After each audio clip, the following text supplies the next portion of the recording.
Good morning and welcome to this Media Freedom webinar. My name's Jenny Young and I'm the British Consul General here in Toronto. I'm really happy to be kicking off this webinar and working with Journalists for Human Rights to highlight the importance of media freedom. JHR's motto is mobilising media, changing lives, and I could not agree with them more that media is a powerful force for positive change. Before we start today's discussion on South Sudan, I wanted to take a few moments to talk about our Media Freedom campaign. The UK launched the Media Freedom campaign in November 2018 to shine a global spotlight on the issue and to increase the cost to those abusing media freedom and persecuting journalists. In July 2019, the UK and Canada co-hosted the Global Conference for Media Freedom in London. The conference was the first of its kind, bringing together journalists, ministers, jurists, and representatives of civil society to shine a light on abuses of media freedom and to agree on how best to address these threats. The conference themes included national frameworks and legislation, building trust in media, and media sustainability. We're looking forward to the second global conference for media freedom, which is co-hosted by Canada and Botswana, and that's on Monday, the 16th of November, so next week. Last year also saw the inauguration of the Media Freedom Coalition, a group of 37 like-minded countries who've made a commitment to improving media freedom at home and working together internationally. This coalition, of which the UK and Canada are founding members, has issued statements to mark World Press Freedom Day, the impact of COVID-19 on media freedom, and the anniversary of the London conference. It has also spoken out on situations of concern around the world, including the charges against journalist Maria Ressa, who I know spoke at last year's Media Freedom event here in Toronto. The COVID-19 pandemic has exacerbated existing threats to free and independent media around the world, and those threats were already alarming. So it's really important that we oppose all attempts to use the pandemic to restrict press freedom, silence debate, abuse journalists, or spread misinformation. Today's discussion is going to focus on South Sudan. We have a really inspiring panel lined up, and I know we're all really looking forward to hearing their insights and to learning from them. And so I would now like to pass over to Rachel Pulfer, who is the Executive Director of Journalists for Human Rights. And Rachel is going to introduce our panelists and start the conversation. Over to you, Rachel. Great, thank you, Jenny. It's a real honor to be doing this today with you and with our esteemed panelists. And we are grateful for the UK government's ongoing leadership and support on the Media Freedoms campaign. I look forward to an insightful and enlightening conversation on strategies to promote media freedoms and what we can all do to strengthen them. And we are doing this in part to direct attention to the Global Conference on Media Freedoms. At this conference, which is coming up on Monday, November 16th, as Jenny mentioned, we will hear from a high-level panel of media and legal experts, including Canada's own Irwin Cotler and Amal Clooney, on how the international community can best respond to direct threats to media freedoms. I like to call that kind of work the emergency surgery of press freedom. How the international community should respond should, God forbid, we face another Adnan Khashoggi-style killing of a journalist. How to intervene and support a journalist like Maria Ressa when she is convicted, as she was earlier this year, of cyber libel, a crime that didn't even exist when the offending article in question was published 7 years ago. But for today, we are focusing on what I like to call the preventive medicine of strengthening media freedoms, building an enabling environment in which media freedoms can start to thrive.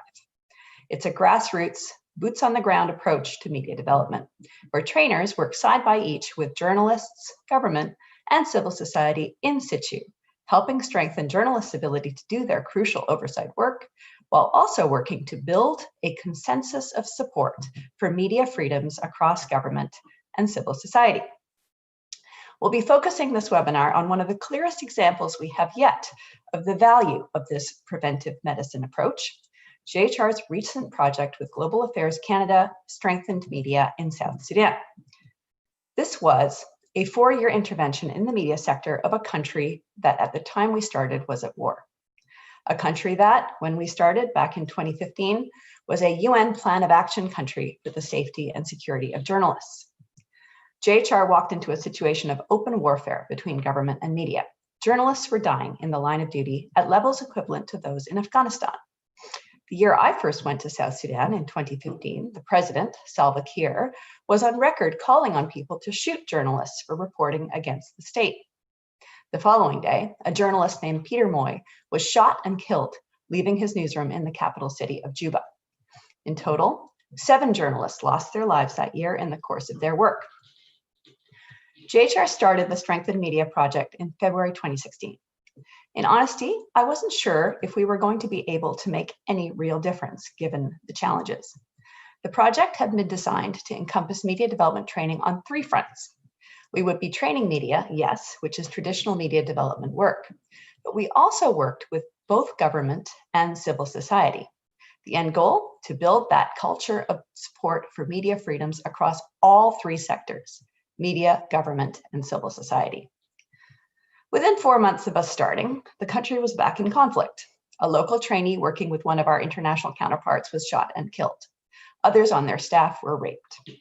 We, luckily, were able to evacuate our team without security incident, and one of those teams, happily, is here with us today. But again, I was left wondering, what on earth of value are we going to be able to do in such an environment?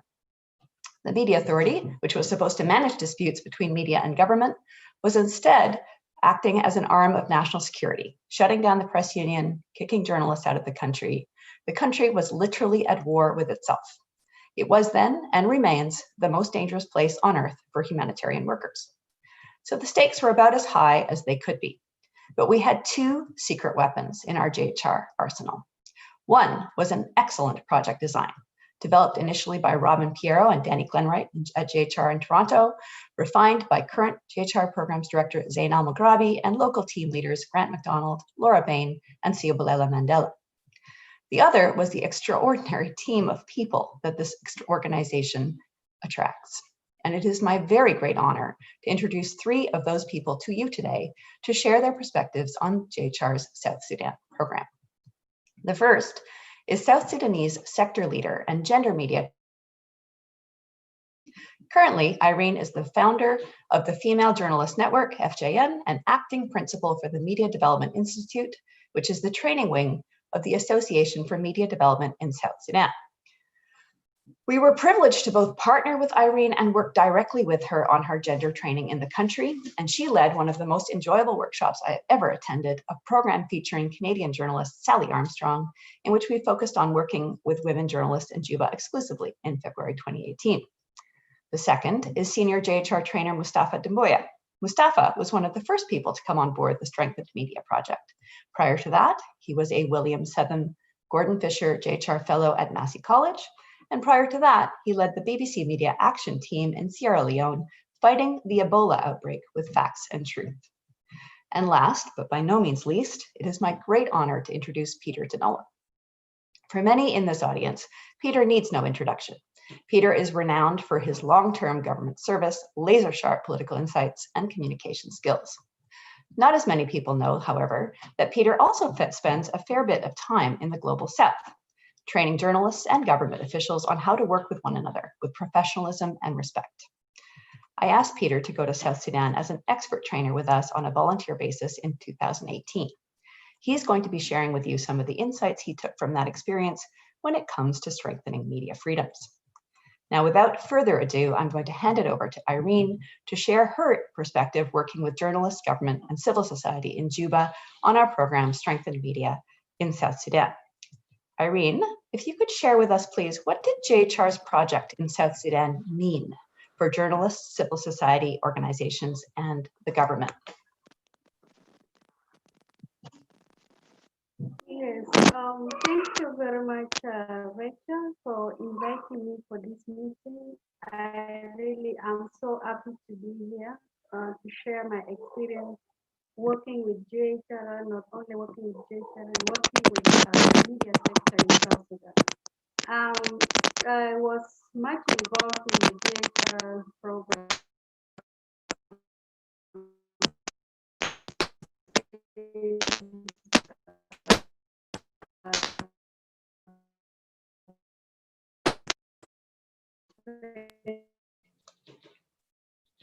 In 2017, almost worked for JHR for 3. I cannot regret my habit of that was mostly involved in was gender.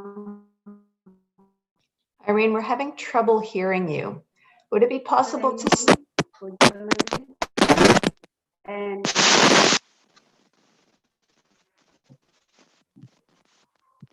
hello. Keep going, but maybe we're having a little bit of trouble hearing you. There's some static. Maybe take a minute and let's we'll all make sure we're on mute, and then you can resume.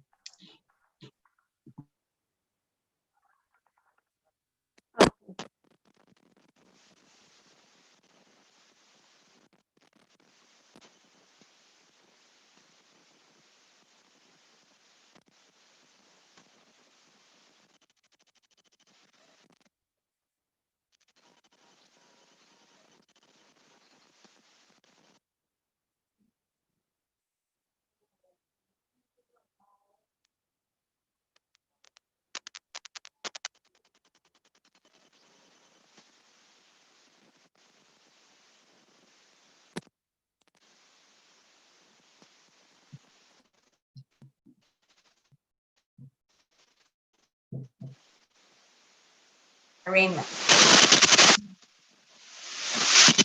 let's come back. Maybe let's come back to you, Irene, when the network has calmed down. I'll direct a question at Mustafa, and then we'll come back to you and see if maybe the network has a better connection, okay? Thank you. My apologies. Okay, Mustafa, you've been with us since the very beginning. Can you tell us what you felt was the most striking change or changes that you saw through the time that JHR was working in South Sudan? Thank you very much, Rachel, for that. I hope my mics are working. Thank you, great. Thank you very much for that. And I first got into South Sudan. I should just go back to that in 2016. And this was in June, just before, a month before, sadly, the country relapsed back into conflict. And when I arrived in South Sudan, as a journalist, as a media trainer, I had big hopes, I had big ambitions to work with journalists to share experiences, because I came from Sierra Leone, a country that is quite, has had its own fair share of conflicts and troubles. So I came into South Sudan with that background about working with the media in Sierra Leone, in post-conflict Sierra Leone, which South Sudan was in 2016, June 2016, just before July. So I came into South Sudan with that experience to share those experiences. Sadly, by July of that year, the country relapsed back into conflict, which meant by then all of those dreams that I had were kind of seemed to be dashing away. But then we're able to come back and continue the work that we do. And now I will speak about work specifically. It was a difficult context, a media context to work, because as you mentioned in your introduction, this was 2016, just immediately after the country had gone into war. There were high tensions between journalists and the government and the security sector and everyone. So it was quite a challenging atmosphere for any journalist to work. And I'm sure, going back to the statistics, a lot of journalists have lost their lives in the line of their duties, for just doing their work. A lot of them constantly by that time faced harassment, intimidation, and constantly being arrested and locked up for just practicing journalism.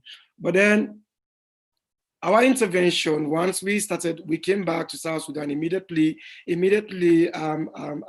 there was some sanity, there was order restored. We got back into the country, started implementing the program that we had in South Sudan, which you mentioned it was a 4-year program. And our approach was pretty much a three-pronged approach. So we work with journalists, we work with the government, we also work with the civil society sector. And the reason why we use that approach, initially our focus was heavily on journalists. We work with journalists. But then as we continued engaging journalists, the stories that we constantly continue to get were the same. You know, they constantly get harassed, they constantly find it difficult to work. And the reason for that is the security sector in this is the military, the secret service agency in South Sudan, which is called the National Security. So there was always a constant tension between the journalists and these stakeholders. So what we started to do beyond providing training for journalists, we also started engaging civil society organizations. And the reason for that is to ensure that because their work with journalists complement one another. The civil society are advocating to improve the living standard, to improve governance, to improve human rights. And that was at the thrust of what we do.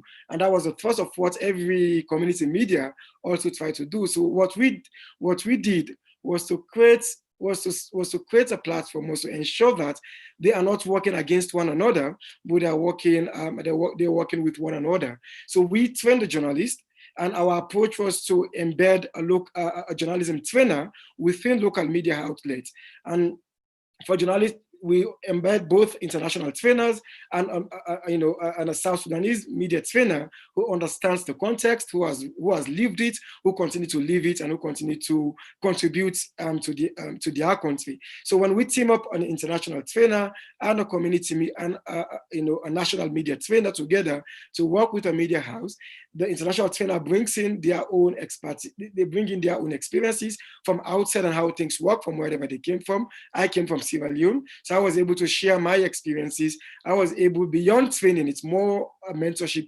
It's more a mentorship, peer mentorship program in most cases. So we're able to get journalists to produce human rights stories, to produce governance stories, to produce stories that question, that challenge power, that challenge authority, that also advocate at the same time for basic social services in a place where the context for the provision of social services is quite limited. And there was a lot of impunity, sadly, from people at power at some point who thought they are not accountable to anyone.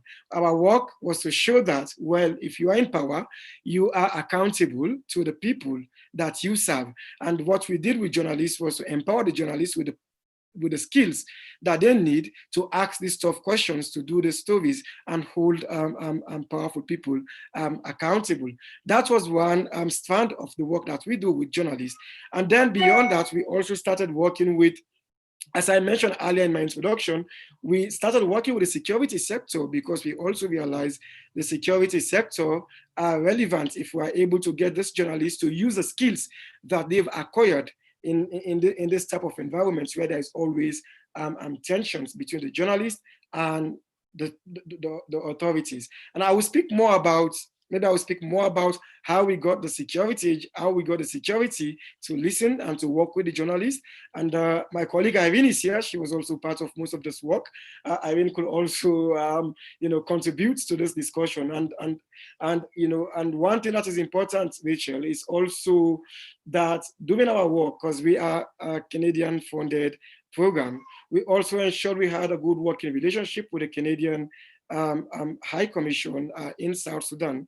Alan Hampson was for the most part of our implementation was the Canadian ambassador to South Sudan, and he was quite instrumental in some of the successes, some of the work that we were able to do, because we were able to get him to use his diplomatic privileges to work with to engage the government agents and government authorities.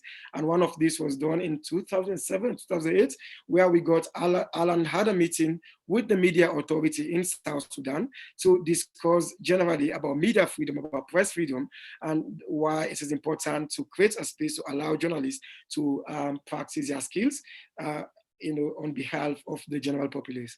Thank you, Rachel. Thank you, Mustafa. That's wonderful. I seem to recall talking with you and Laura when we were all in Juba at Logali House, and you were describing how one of the things you found really interesting was that when you started, the journalists didn't want to question officials publicly on air because of the potential repercussions of offending them in public. And that as the program got going, we were able to normalize the practice of questioning officials on air, and officials understood that they needed to come on air and be held accountable in that way. I thought that was a really interesting insight. Let's go back to Irene and let's see if we can get a better connection now. Irene, could you please share for us your perspective on what the value of this program was for journalists in South Sudan in particular?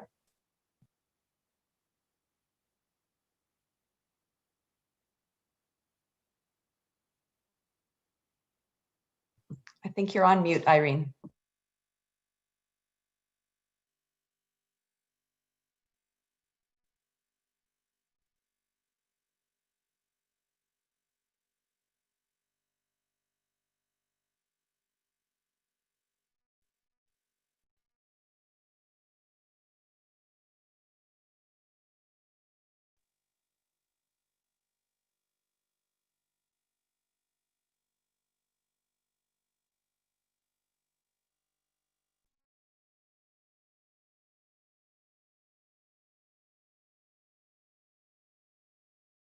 Try again.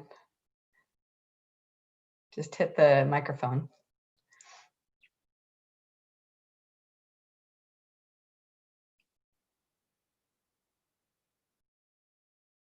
Okay.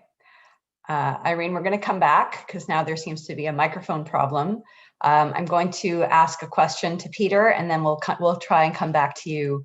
And meanwhile, if you can just work with our tech people to make sure that your microphone is working.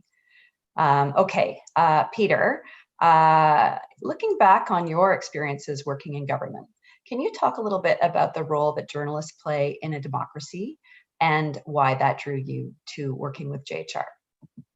Right. Well, first of all, thanks for including me in this. And I just want to salute the work of the people that I met in South Sudan, Mustafa, Juma, Laura, the whole group, which had done, there were about 9 trainers when I was there from all over Africa, Nigeria, South Africa, Kenya, Sierra Leone. And the work they were doing was just phenomenal. And I could see it in real time. I went to different sessions where one training session for bloggers and freelance journalists. I was really pleased to be able to participate and to lead a large session for women's organizations that were, women's NGOs, with about 100 women from different regions of the country. And it was really exciting. I mean, and it really plays into my approach. I'm not a journalist. I never even played one on television.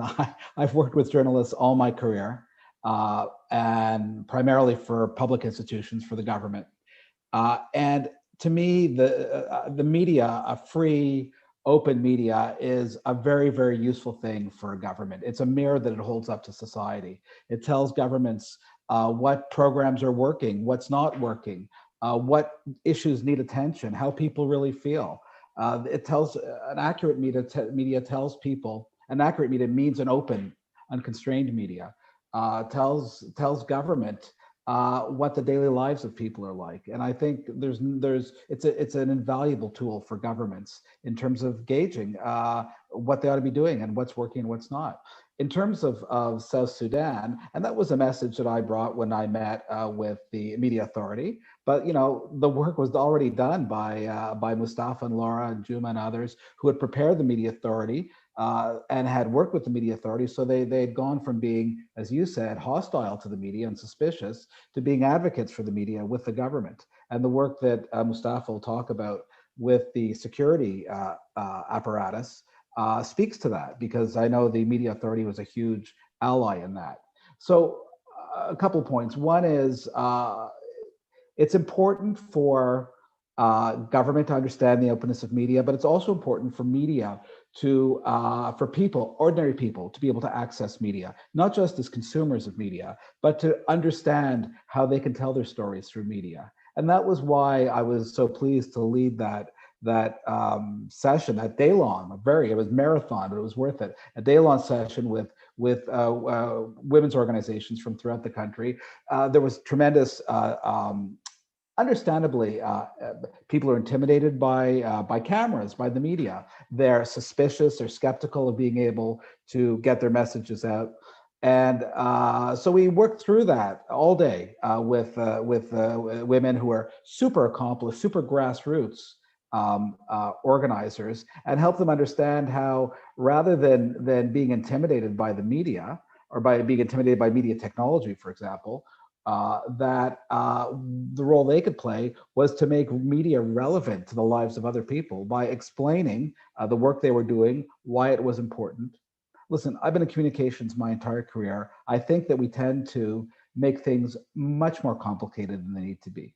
Communications is really about sharing experiences, sharing thoughts, and the more we can make those relevant to ordinary people, the more important it is. That's why I believe that one of the great eye-openers, and it's an aha moment for me, but it makes so much sense, is that actually human rights reporting, journalism for human rights, isn't just about exposing the latest scandal or speaking fearlessly truth to power. It's really about telling people things that are true and important in their everyday lives, and helping, through telling those stories, get the changes they want. It's not always overthrowing a regime. In fact, it rarely is. Sometimes it's about getting garbage pickup in your community. And you guys live through experiences like that. Sometimes it's about helping people get places on bicycles. Sometimes it's about ensuring the cooking oil prices aren't gouged. And these are the real kind of day-to-day impacts. Those are human rights issues, because they affect people's ability to live decent lives. And the more that we can encourage people to see that, the less of an insurmountable mountain this seems for a lot of people. And the more kind of they can understand and experience what's happened in South Sudan and in Mali, where I was just in March. This sense that actually it's not insurmountable, it's not a huge mountain. You take it off, one bite at a time, and you can use journalism as a means to improve the daily lives of people, and consequently to really tangibly improve people's human rights. Absolutely, absolutely. That's very well put, Peter. Thank you. We have Irene back with us. So inshallah, we'll make this work. And Irene, I'm wondering if you can segue off of Peter's comments to share some of the stories that you saw coming out of the program, and your perspective of what the value of the program was for journalists in South Sudan, and in particular for women and women journalists in South Sudan.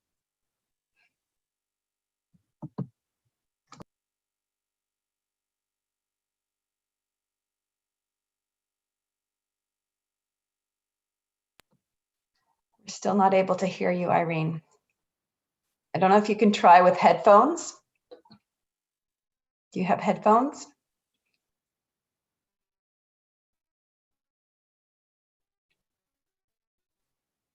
Okay.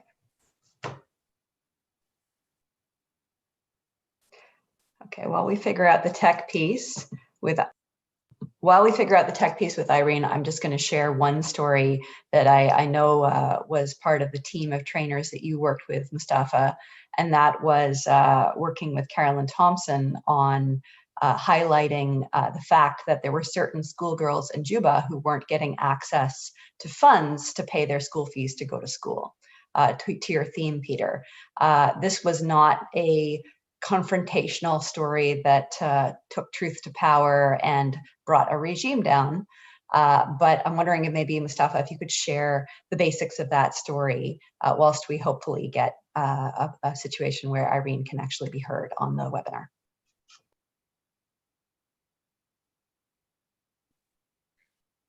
Thank you, Rachel, for that. I mean, as Peter said earlier, human rights story is really about everyday people's experiences, and it's about the media, being in a place to identify these issues and centralize them and ensure that they are not being swept under the rug. People talk about them and then ask questions where we have to ask those questions. And this story is one of those issues. It's a story on a project being supported by foreign governments, the UK and other partners in South Sudan, and it's called JHR Girls Education South Sudan Project. And the idea for this is to ensure that more girls are enrolled and retained in school, because the disparity between boys and girls in schools enrollment in South Sudan is quite huge. And so it's more like an affirmative action to ensure that girls have been given stipends. Girls have been given stipends that help them to stay in school. So the stipends pay for things like sanitary pads, help to pay for things like books and soap, and just things that help girls to stay in school. So it's quite a very successful project in South Sudan. But then again, it was faced with serious challenges. There were issues with between the money when it's given to the girls and then the school authorities. And somehow, somewhere, some girls will get left out of this money. Probably the money might go to somewhere else that it shouldn't supposed to go. And one of the journalists that we are working with then, I was working with the English publication in Juba. It's called the Juba Monitor. It's called Jolly Richards. So Jolly Richards worked with our colleague Caroline Thompson to do the story, to start speaking to these girls who were affected by this, and other journalists that we work with. Charles Kemak from Radio Bakita, and a couple of other journalists from the Catholic Radio Network. All of them, collaboratively work on the story, prioritize these issues, speaking to these girls, and amplifying their voices, and what it means to them missing out from the fund. And eventually, the managers of the fund, just the Girls Education South Sudan program, pick up this issue and brought together all the relevant authorities, the Ministry of Education, the other partners that are implemented the project, and then start asking questions about what's happening with the policy, what's wrong with the policy, why some girls are being left out. And eventually, I mean, if I could summarize the story, based on this initial publications and sustained publication on this issue, eventually the managers of the fund were able to trace the problem that, well, some of the girls actually don't get the money because some of the school authorities take the money, and some of the girls don't get the money because some of the parents take the money. So at the end of the day, what happened is it's corruption. That's what it is. And it's corruption that actually was depriving some of these girls access to education. So this story was told by the different journalists that we worked with. And eventually, the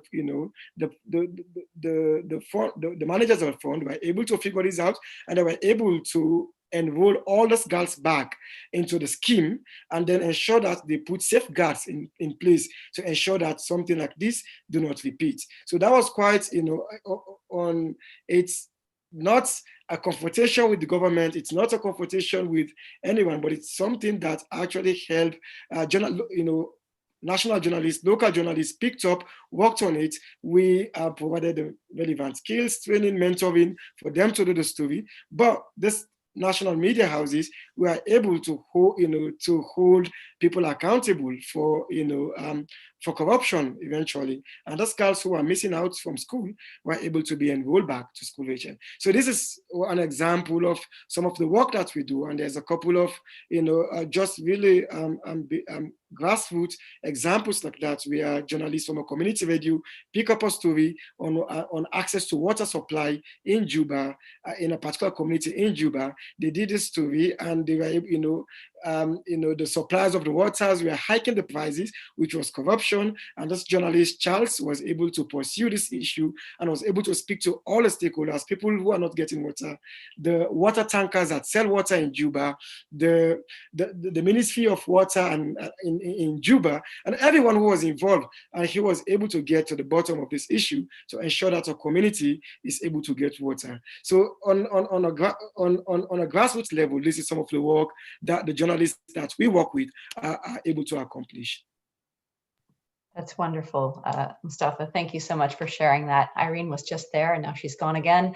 So I'm going to come back. I'm going to ask you, Mustafa, if you'd alluded to some of the work that you did, in particular with Laura Bain and also with Peter on the security sector and the work with the Media Authority. We've mentioned the Media Authority, but we haven't really explained what the Media Authority is supposed to do and how that changed during the time we were in South Sudan. I'm wondering if you could explain that briefly, and then hopefully we'll be able to get to hear from Irene after that.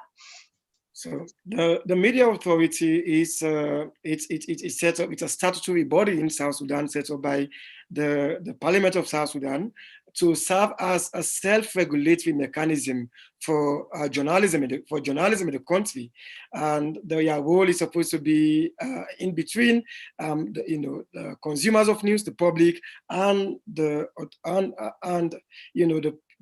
leaders and everyone who has any grievance with the media. But then, and they also regulate the media, and they do all this work. But then at some points there were serious tensions between journalists and the Media Authority, because journalists didn't trust the Media Authority. Journalists that we spoke to will accuse the Media Authority of siding with the security apparatus, with the government. So the Media Authority by then stand accused of being an extension of the security apparatus that the government, that the journalists fear so much. The journalists fear so much, and because of the impact the security sector had on the work of journalists, because of the harassment, because of all of this. But then in something happened in 2017. In 2017, we saw this and we were looking for ways to work with this. And then it was Laura Bain, who is my colleague, Laura Bain, who was then the journalism team leader in South Sudan. And she was really bent on ensuring that we were able to bridge this gap between the journalists and the media authorities. And so what Laura Bain started doing was to engage. We started having meetings with the media authorities. And these meetings that we had with the media authorities culminated, we escalated it to a regional conference in 2017. And the idea for this was to ensure that we brought the media authorities of South Sudan to Kenya and invited other media regulatory bodies from the East African region, from different countries. And the idea for this was to share best practices. So it's to get the media authority from South Sudan to listen from other media councils across the region about how they do their work and about the importance of independence of the media council, because you need to earn the trust of journalists so they could comply with your regulations. So we had the conference in Nairobi in 2017, and it was quite a successful conference between different media regulatory bodies of the region, speaking primarily about media regulation in the region, safety and security of journalists, and the role of media councils in ensuring that journalists are protected. At the end of that conference, the Media Council of South Sudan, the Media Authority, went back to Juba, resolved to pick up their job and do their job properly. And immediately they went back, they started already implementing new policies in ensuring that they serve independent as they should be. And that's also followed up by another engagement by, I mentioned, the former ambassador of Canada in South Sudan, then Alan Amsin, who also continued with the engagement with the media authority. And that also then moved on. Our engagement with the media authority continued because they said, okay, well, it's not just us. We also have the security agencies that we work with, so they also have to come on board. So what we did was then also, Laura relentlessly continued to pursue this and ensure that we engage the South Sudan Police Services, we engage the SSPDF, which is the South Sudan People Defense Forces, which is the National Army. We also engage the national security agencies. So we had a huge World Media Freedom Roadmap Conference in Juba. And then once we got the Juba one, we escalated it to most of the states across South Sudan.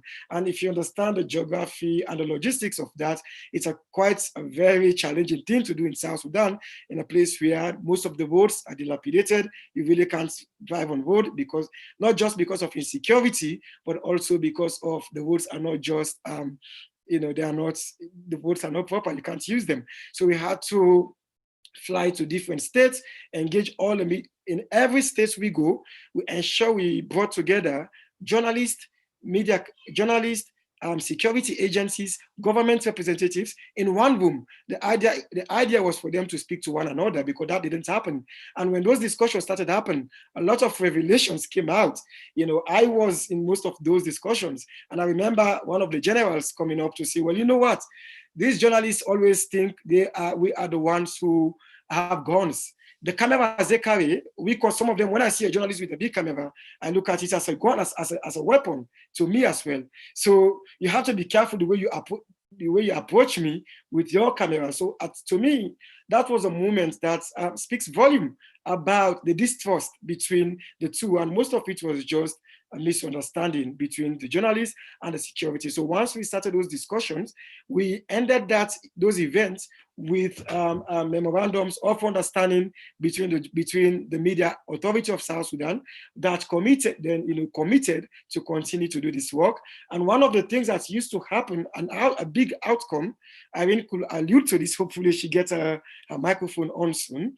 One of the things that really came out of that I am personally proud of, was that for very long, the security agencies were involved in regulating media. If a journalist publish or broadcast something that someone didn't like, the journalist would be arrested immediately, directly by the security agencies. And the trouble with that, sometimes there was no central command. It means every security agency could just go pick up a journalist and lock them up. And what happened then, the media, after this engagement, which the security agencies were involved in, they agreed to allow the media authority to be the one to fully regulate the media now. So if a journalist has any a misunderstanding, or anyone has any grievances against a journalist, instead of getting security to arrest the journalist, you report to the media authority, because it's their job to go in between the journalist and members of the public generally. So I think in a whole, this was our work with the media authority, with the government, and that engagement continued. Yeah. Thank you, Rachel. Thank you, Mustafa. It's you who did that work, you and Laura and Juma and your team, and Irene. And I'm praying that we're going to be able to hear from Irene. My understanding, Irene, is that as a result of, in part, as a result of this work that Mustafa and Laura and the team and you did, no journalist has actually died in the course of their work in South Sudan since 2017. Is that correct? We still can't hear. Yes, oh, that is true. Hello? Yes, we can hear you. Yes, we can hear you. Go on. You can hear me now? Yes, we can, loud and clear. Okay, that's excellent. Yes, exactly. Yes, exactly. Since 2017, no journalist has died in the line of duty. Yes, and that was really a result of the engagement that JHR had with all the organized forces, the army, the police, the national security, and all the ministers of information from all the 32 states of South Sudan. Yeah.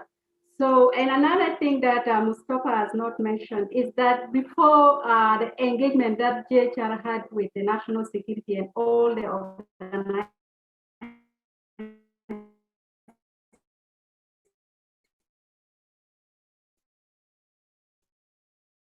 forces, when we used to have any media event, we used to ask for security. But then when organized by JHR in collaboration with Media Authority, one of the resolution was that from then onward, the media will not take security clearance from the national security. They will only require a letter of no. What does it mean to the media in South Sudan? It means that we can now organize our event and bring in any speaker that we wanted and bring in any participant that we want to attend our program. Because when we used to ask for security clearance, they could look through the program and see what they don't like to address the public and what they would like, who they would like to address the public. They could also see the list of participants, who are you inviting, and also, ask you to delete some participants who they are not comfortable with. So that was it when we used to ask for security clearance. But now that is no more, and we are happy about that. They used to come directly to media houses to arrest journalists, intimidate, confiscate even newspapers. But now, if they have any case with a newspaper or with a journalist, they have to go through the media authority to complain just like any other person. Because security used to take law into their hand to do all this, but now at least there is a negotiation now through the media authority, that the dialogue, and also there was really misunderstanding in all the states of South Sudan by the ministers. As you know, in South Sudan, the government official change every now. Was this engagement with all the ministers. At least now they understand now the role of the media. They didn't know who a journalist was. They thought that a journalist has to be the mouthpiece of the government. They have to, talk about the government programs and all that. So, but then with the engagement, they were told that a journalist has an ethics that they have to follow. A journalist is someone who is objective, who, report exactly what they hear, and we have independent media. They didn't know because, our setting is really a very poor setting, copying from Sudan, where there was no independent media. But now they came out because those days we only had the SPLA radio. It was only to speak and praise the SPLM during those days. But now we have become a country. We need an independent media. We need a media that is a watchdog, a media that can check the power and, and ask for accountability and all that. So the information ministers were informed the role of the media. Now they are aware, and now they can even facilitate the work of journalists. When we have got feedback, good feedback from most of the state, when journalists go, you find that even the Minister of Information gives them a facilitation in terms of letters to facilitate their work in the field. It used not to happen like that. Of course, I was also involved with the training of female journalists and also involving women from civil society. We also involved women from parliament through the parliamentary caucus. And really the impact was very great because before speak to the media, because they had issues like they were fearing that they were going to be defamed. The media was not correcting their work. They were not going to report exactly. And because of also the political crisis that is going on in the country, everyone fears that when they say something, the government will come after them. But then through our engagement, we told that, yes, look, the media is a professional, they know their work, And for you, the women, to be known that you are doing your work, you need to speak. Like the same way the men are speaking using the media, you need to speak to the media. And you need to be available, because sometimes they were hiding themselves. They really fear to talk to the media. We told them the media is a human being. You can talk to them and you can be heard. So in early last year, we had one of the women who attended our workshop in February. And after attending the workshop and we encouraged her to talk, she went to our constituency in Bor, because ever since she was elected in 2010, she never go back to her constituency, because was fearing, how is she going to talk to people? How is she? Because our women, some of them were brought under ticket of women lists, because the SPLM wanted at least 25% of women to come to the parliament. They were just selected. But then we empowered her that you can really go to your constituency and talk to people there and find out what are the challenges your people are facing, because these are the people you're representing. So she went and spoke to her people, and people were so happy. And when she came back, she called us in our office and she made a press conference in our office that I met my people and these were the challenges. So this was published on radio, iRadio, and many of her colleagues from Parliament, they were amazed, they were happy, they were, inspired, and some of them started now going back to talk also to their people in their constituency. So these are some of the things that we really encountered, which were really very encouraging. And for the female journalists, many of them were having challenges of lack of training, capacity building. They felt that they were marginalized. They felt that they were discriminated. But we, through the training, the training program that JHR gave us to mentor journalists, female journalists in the media houses, we managed to bring back female journalists who were already discouraged from the field. We managed to attract very many female journalists, and actually the formation of the Female Journalist Network was as a result of the engagement that we made through the JHR program. That brought a lot of female journalists together. So when we had the meeting in 2018, we decided to form the Female Journalist Network so that even when JHR is not there, we could keep connecting using the network to connect female journalists to discuss their empowerment, their development. So now we have so many female journalists in the field that even people could not believe that that number of female journalists could be got in South Sudan. And really, they are competing, they are very active, they are very energetic, they are really encouraged because now they have this work that is, empowering them.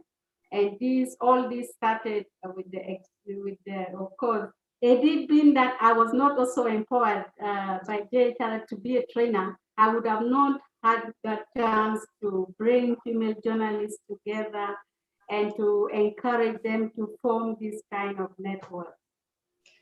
That is thank you so much, Irene, for sharing that story. That is true leadership. And I'm very, very thrilled to hear the extent to which that network has been operating, because I did not know that. But that is absolutely wonderful. I'm wondering whether one of the things that is important to stress in this webinar is that we're at baseline here in South Sudan. In that we're not in a situation now where journalists are being killed anymore, but there are still plenty of challenges that journalists face. do have to credit Elijah Auer, the head of the Media Authority, who's been a big part of ensuring this change when it comes to journalists having more space to work in. But I'm wondering if Irene first, and then Mustafa, if you could share your perspective on what now remains to be done. What is now to be done with this momentum, with this foundation that we now have? Irene. Yeah, I think we need more intervention, because I think what JHR bring on board was trust. Because we, in the media sector of South Sudan, we have the issue of trust, lack of trust, where the national do not really trust themselves a lot. People who have been working together do not trust themselves. So when JHR came in, they came with that, they proved to be trusted, and that is why the Media Authority opened out to engage with them, and that is why the Ministry of Information gave his support to work with JHR. I think this kind of trust needs to, to develop. We need to build trust so that the government feel at ease working with the independent media. And that is what is now lacking, because currently JHR project has gone a bit down in South Sudan, and the engagement is not up to the way it used to be last year, which really there is a break there, and I wish we could continue so that we don't kill the trust that we've started developing already with the we need to develop capacity of the Media Authority to be able even to form the missing specialized committee. Because right now, the specialized committee, there are supposed to be 8 specialized committees within the Media Authority that should be handling the media complaints, that should be handling the media issues. Because when these specialized committees are not there, the journalists themselves will not trust the Media Authority, because now it is only the management headed by MD is the one doing almost everything. They are the legal committee, they are the complaint committee, they are the appeal board, they are everything. But then if there is any way we could develop that capacity for them to be able to form all the specialized committees who should work within the Media Authority, so that we avoid complaints related to the media, going to the police, going to court, going to national security. Because when national security find there is a gap, they will automatically come in. So we should avoid leaving a gap by forming all the specialized committee within the Media Authority. Another thing, of course, there has been complaint about the lack of professionality, professional journalism in South Sudan among the South Sudanese journalists, of which JHR has worked very hard to ensure that journalists in South Sudan are equipped with the skills to enable them to do their work professionally. There is need to keep these people who are trained within the media sector, because some of them now, because they feel that they are now well equipped, they are hijacked easily by the NGO world, because the media houses cannot sustain them. There is lack of sustainability by the media houses to sustain the professional journalists that we have trained. So meaning that if these professional journalists leave, then we shall start again from the scratch. We have to again bring new people and train them, which is really, kind of, it's not easy. So we need to develop the capacity of media houses, the sustainability to sustain the resource person that we have trained, and also to sustain I like JHR also did management training for media houses, marketing, Right. how to manage the resources and all that, which was really very good. And if we could continue to do this kind of thing, because we have a number of media houses in South Sudan, that if they are able to manage their houses, I think the sustainability could not be a question. But then we need to kind of continue developing this kind of capacity. Thank you so much, Irene. That's really helpful. I've actually been taking a few notes here as we start to lay out our strategy for our next phase in South Sudan. And I'm wondering, mindful of time, if I could just segue to Peter to speak from your perspective on why it's so important for governments, the British government, the Canadian government, and others to support this kind of work. Why is it important, especially now in this day and age when media freedoms are under threat? You know, media freedoms are under threat, but we're also seeing a perversion of media in certain parts of the world, like our own. Look at North America, look at the US, where it's not a coincidence, I would argue, Rachel, that over the last 15 years, you know, you have a growth, a mushrooming in belief in crazy conspiracies. And at the same time, 2,000 newspapers in the US have gone out of business, 2,000 local newspapers. There are whole regions in the US that are called newspaper deserts now because there's no local newspapers. And so news needs to be real, it needs to be relevant, and people need to be engaged. It's a two-way street in the sense of technology.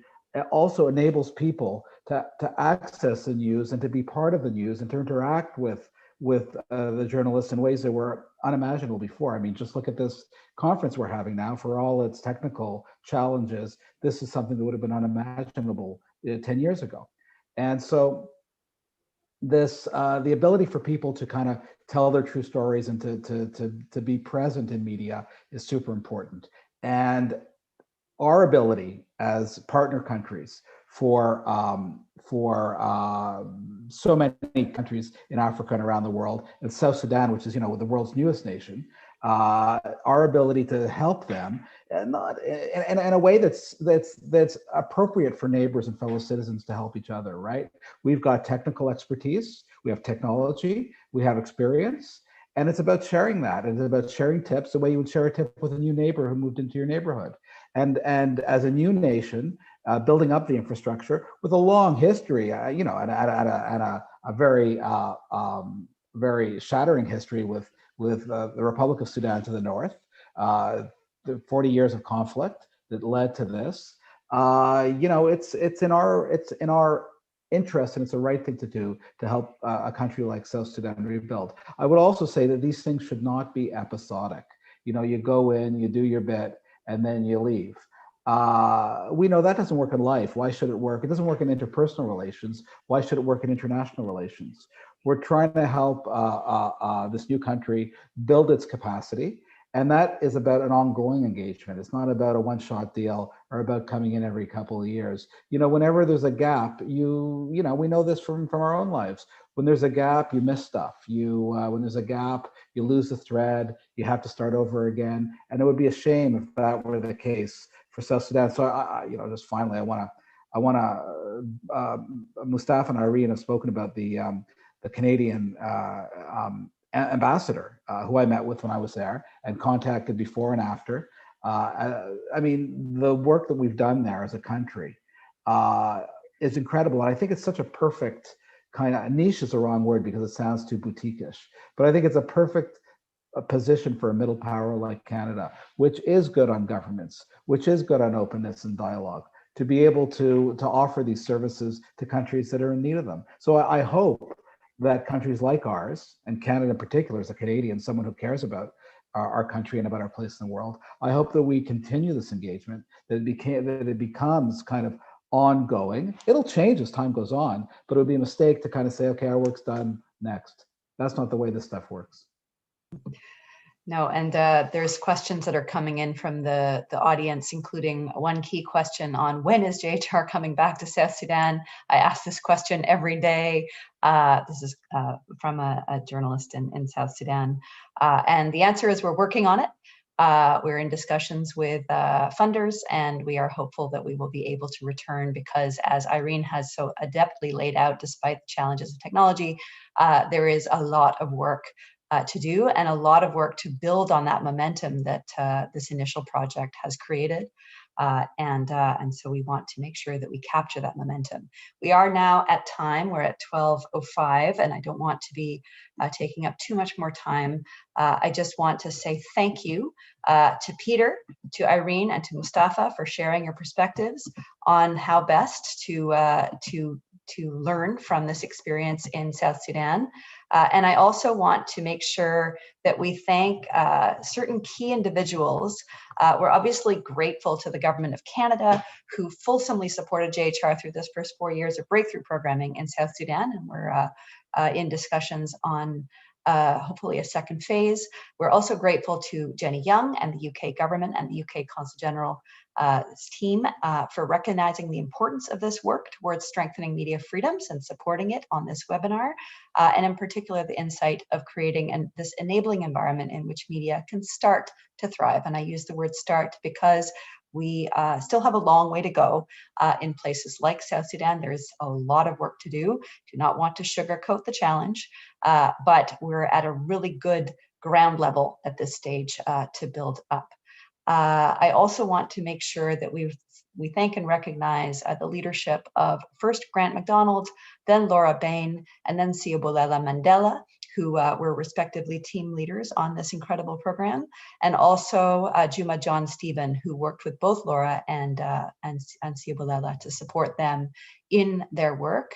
Mustafa, you were there throughout, including the crazy evacuation, and happily you are now with us as a senior trainer on our program in Kenya.